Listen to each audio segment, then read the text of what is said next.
Welcome to their Team Solo Circus deck profile. Today we're going over Floowandereeze. This card is an upcoming deck in the Master Duel as well as in the TCG. We play this deck for a long time now. I featured Royal on it for a bit, but this is my take on it. With the Nats going on right now, I definitely thought like this deck is going to be pretty good at it, and I was playing a lot of it, so here we go.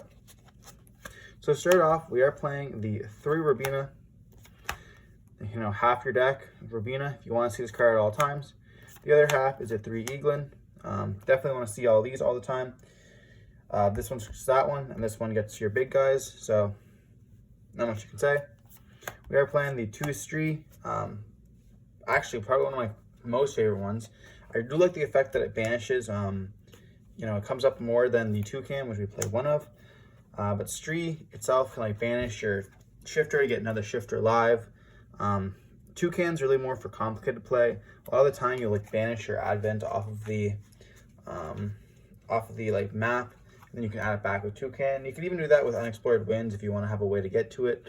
It's really important in the mirror match, stuff like that. Like, I think the Toucan's like probably the most complicated one to play. It seems super simple, but I definitely think it's like probably your hardest monster to actually think about.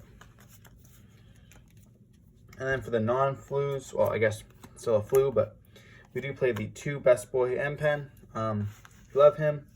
He's the best. He's a red penguin.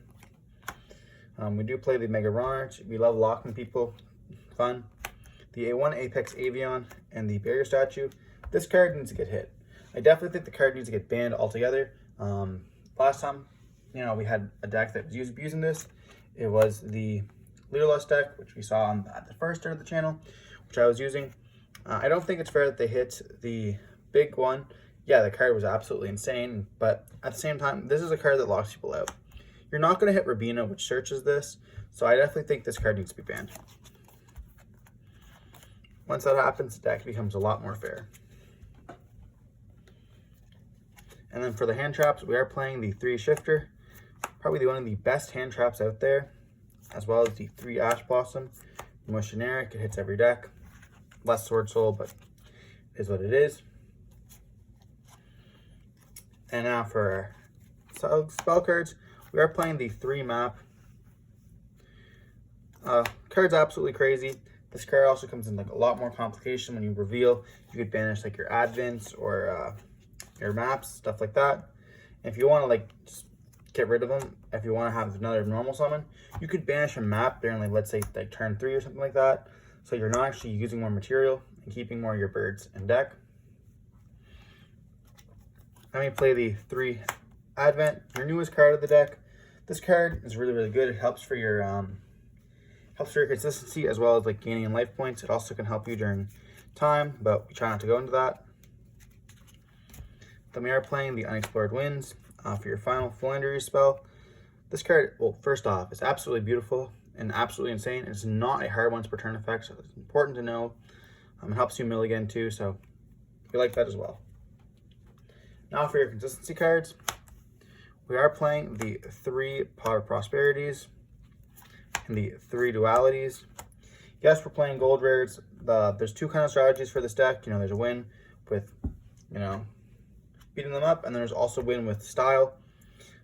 We love cringing our opponents, throwing them off their game. That's what else can we say? I don't think Extravagance is better than Prosperity.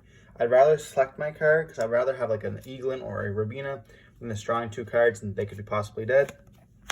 We are playing the 3 Book of Moon. This card's like a personal tech choice. I did think about Raigeki, but I ended up choosing Book of Moon because it does help yourself. If they stop your monster, you can just flip it, and like that helps. It's also like, I guess, a 1-for-1. They're either going to negate it or they're not going to negate it, stuff like that. So helps it out rather than like Raigeki just destroying your opponent's board. And sometimes it's even for 2, it doesn't even have a negate. So then we are playing the 1 Cold Sark. This card's definitely like, it helps you start off your plays. It can banish a bird. It's like a pseudo map, I guess you could say. We are playing the 1 Call by the Grave, the 4th Map, as well as Mystic Mine. It turns Terraform into a going second card as well. So you really want to have like two mines. We don't want to play 2 mines because that feels pretty bad. So we're playing 1 Terraform and 1 Mystic Mine. This card can win games. People are a lot more prepared for it now, but still worth a slot. And then for the final card in the deck, we are playing the 1 Dreaming Town. Another beautiful card from the Floowandereeze, but this card lets you perform a normal summon during your opponent's turn. Pretty much makes it our turn. The banish effect also comes up a lot, but I just flipped your monster's face down. UTC effect. So now move on to the extra deck. This extra deck comes up. It's not like you can just throw in a bunch of cards. I am playing some different tech choices. I don't believe in the Christmas package for you people who follow DB. Nobody is playing the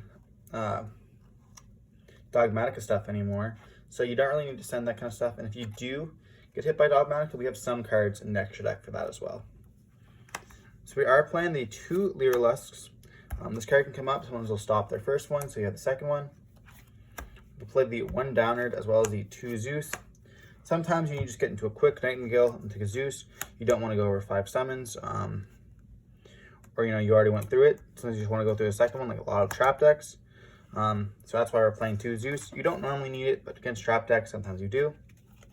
I'll just leave these here. And then we are playing the 1 Link Karibo. Your monsters are level 1s, what can you say? The 1 Geonator. It's really funny when they have like a big monster on the field, you have a little bird, you can just swap them. Beat over them with a little bird, it gets banished. The Wind, your monsters are all wind or water, so you can also steal a Baron and stuff like that, so we really like that card. Baron helps push for game. We are playing the Phoenix. I chose not to play the Water Charmer because looking at like what water decks are in the format, Marinceth's in the format kind of, and you don't really want to steal any of those cards. You could steal like a Link, but itself, the Links aren't powerful. It's when they're like all combined together. I don't really care about stealing a Moyi from Sword Soul and stuff like that. I'd rather steal the Baron and just better cards. It also doesn't come up all the time, so I don't really feel like it's worth it. The Phoenix, because you want to out the cards, spinning some back row is really great. We are playing the Unicorn to go with the Phoenix. This is where the deck is kind of interesting. I'm playing the Soldier of Chaos. This card's not great, but the thing is a lot of people have difficulty outing it. It's also a great boss monster, so we use that, can come up. Then we play the 1 Baron, or Blossom, and the 1 Omen. These 2 are also cards you can send off if you do get hit by Dogmatica. They also can come up. This doesn't really come up as much, but you can push summon like a bird and then, using them to link or link into this. So yeah, that's it for like the links. Now we went to like the extra, stuff you can send off Dogmatica or like the burn cards. We are playing a single copy of Rail Cannon. This is just because your monster level 10s. If you do summon 2 M-Pens and you want to go for game, you can go for game with this, but this deck doesn't really want to do that. Plus, you never really go with 2 M-Pens to overlay, but just in case it comes up, it's there. And then we are playing the Entis. So there's like 1 final slot with the deck. There's a lot of room in the deck. You could play 2 Gustav Maxes instead, but even if we do get hit by a Maximus, we are ready for it, and we can send an Entis to stop it. That's it for the deck profile. Hope you guys enjoyed, and if you did, don't forget to like, comment, and subscribe.